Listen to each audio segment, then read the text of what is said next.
Bueno, y ahora sí, a solicitud de ustedes y dada la importancia del tema, hablaremos en este segmento sobre el virus de Zika con el doctor Jorge Marfetán. Bienvenido, doctor. ¿Qué tal? Mucho gusto, un placer y sobre todo para, bueno, dar algunas explicaciones sintéticas pero que sean útiles ante la presencia de este virus que se ha transformado en el gran tema del momento, ¿verdad? La verdad que sí, doctor, pero antes de dar esos tips y consejos y ítem de prevención, a mí me gustaría ir un poquito a lo que es el origen de este virus. Bueno, el origen se remonta casi a 7 décadas. El virus fue conocido en 1947 cuando se aisló de la sangre de una especie de simios que habitaban en Uganda. Y aparentemente después no se habló más del virus, ni se habló de la posibilidad de una transmisión humana, hasta que ha reaparecido el tema en los últimos meses y con una fuerza muy importante. Porque después lo vamos a considerar, pero independientemente de que la enfermedad en sí no tenga gravedad, sí puede tener consecuencias, que es muy diferente. Claro, pero se ha creado en estos últimos días un poco más que una alerta. Creo que el pánico no es una cosa buena. Es decir, hay que estar alerta y fundamentalmente hay que combatir al vector, que es el mosquito Aedes aegypti.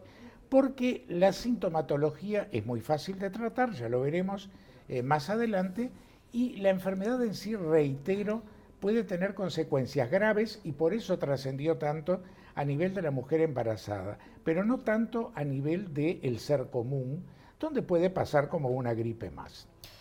¿Qué situaciones estamos aquí en Uruguay? Porque en diferentes medios se está escuchando muchísima cosa y eso produce cierto temor.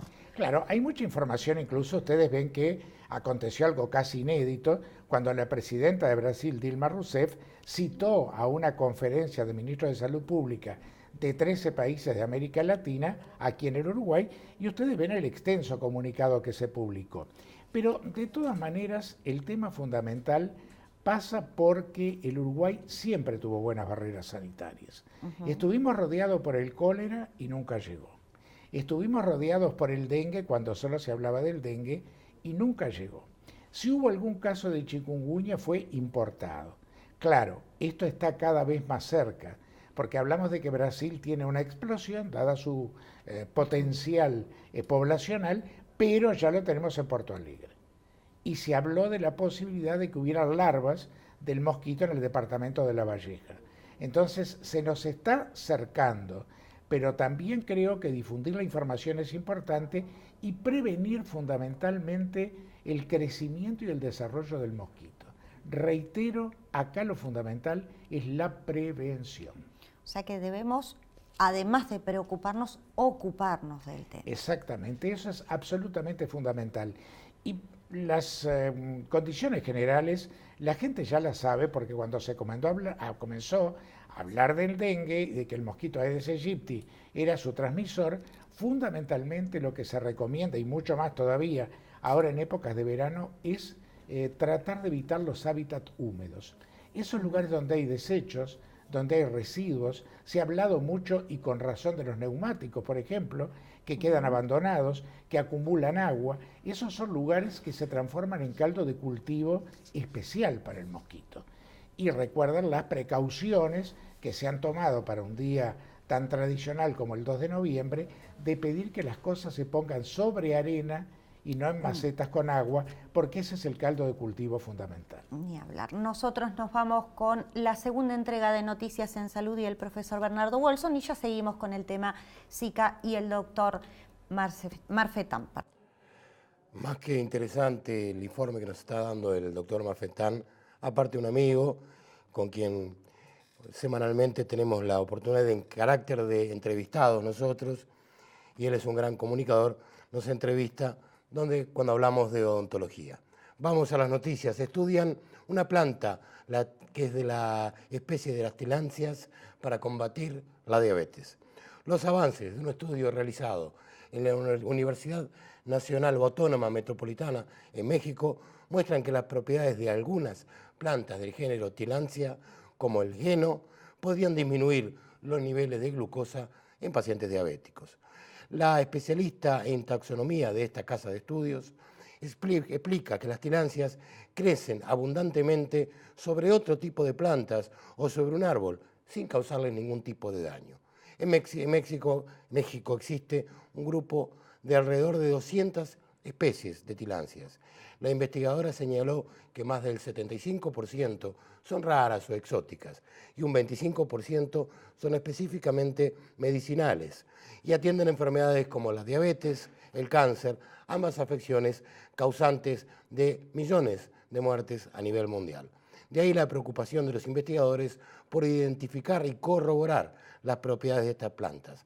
Dijo que el Laboratorio de Farmacología de la UNAM analizó los efectos de varias plantas del género Tillandsia, como el heno o el paxle, por ejemplo, y encontraron que reducen drásticamente los niveles de glucosa en sangre, es decir, la glicemia, con además el agregado de propiedades antibacterianas. Se demostró asimismo en animales de laboratorio su total atoxicidad, es decir, su cero toxicidad biológica para las células y los órganos del cuerpo humano. Seguimos con más Hablemos de Salud. Interesante la noticia y muy común esa planta aquí en Uruguay, el famoso clavel del aire, doctor. Exactamente, tal cual. Por algo las raíces de la medicina y de los medicamentos estuvieron en las plantas. La verdad que sí, además tiene una flor muy bonita. Muy bonita. Doctor, seguimos con el tema Zika en nuestro país, los síntomas. Bueno, los síntomas, en realidad la enfermedad evoluciona como toda enfermedad infecciosa. Hay un periodo en el cual uno no sabe que está enfermo, es el periodo de incubación, desde la picadura hasta las manifestaciones, que habitualmente ronda una semana. Ahí no tiene ningún síntoma, la persona no siente... Absolutamente nada. Y luego sí aparece la enfermedad que puede tener una duración de 7 a 10 días, donde hay 3 cosas que son características. Primero, la fiebre. Pero no es una fiebre como la del chikungunya, que es muy alta, o como la del dengue, que es más alta aún. Es una temperatura que oscila entre los 38 y medio cuando mucho.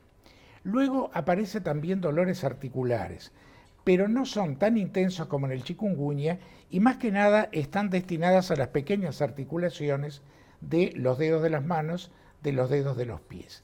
Y a las 72 horas suele aparecer una erupción que habitualmente es a nivel del rostro y que se puede extender por el organismo.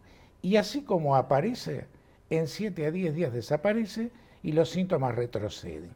Pero en esa etapa, que ya sabemos que el paciente está enfermo, es muy importante el aislamiento por la posibilidad hipotética de que un mosquito lo pique y sea transmisor a un tercero. Ahí está. Hoy usted hablaba sobre la importancia de las consecuencias.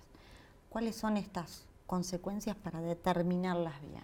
Bueno, esto es importante. Ustedes saben que el dengue es una enfermedad que puede ser potencialmente muy grave, porque además puede afectar órganos nobles, como el hígado, como el riñón, generar hemorragias y muchas veces ser mortal. Es la más grave de las 3 que transmite la Aedes aegypti.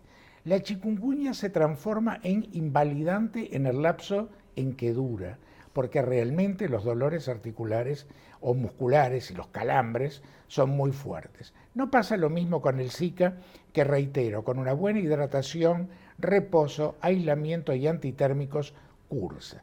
Pero el grave problema se ha planteado y se está estudiando profundamente con la aparición de microcefalias, es decir, malformaciones en niños que nacen con un cerebro pequeño, con un cráneo pequeño y en zonas donde se ha detectado la abundancia del virus del Zika.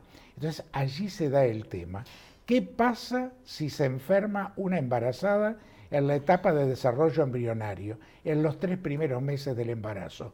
Es muy probable que pueda tener como consecuencia esta malformación.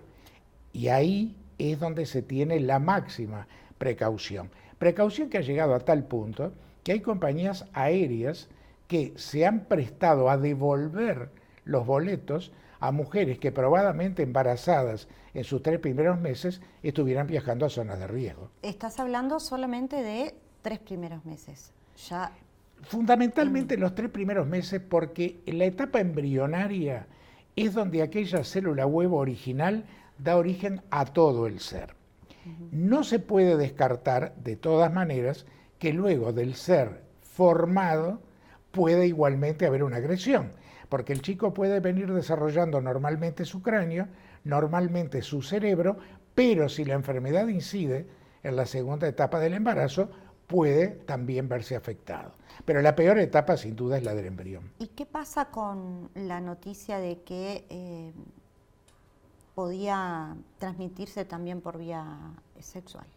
Bueno, ha habido aparentemente en Estados Unidos se ha logrado aislar el virus del Zika del semen, lo cual sería indiscutiblemente una complicación adicional grande, porque ya ahí estaríamos hablando del contagio interhumano. También se ha hablado de que se pudo aislar el virus del líquido amniótico, lo cual podría estar vinculado a que la vía sanguínea, que es la vía de alimentación del niño a partir de la madre, también fuera una forma de transmisión. Está en revisión, está en investigación. No en balde Brasil ha contratado técnicos estadounidenses para tratar de profundizar estos estudios y fundamentalmente de desarrollar a futuro una vacuna que va a ser, en último término, la panacea total para esta afección. Perfecto, muchísimas gracias, doctor. Y bueno, lo vamos a esperar en cualquier otro programa para hablar de este tema o de cualquier otro que sea Al contrario, con todo gusto, todo aquello que sea información es bueno y tratar de explicarlo de la forma más sencilla. Ojalá esto les haya sido de utilidad y gracias a ustedes. Por supuesto que sí. Nosotros nos vamos a una pausa y en el próximo bloque regresamos con los doctores Ragio y Naya para hablar sobre diagnóstico genético en Uruguay. Ya volvemos.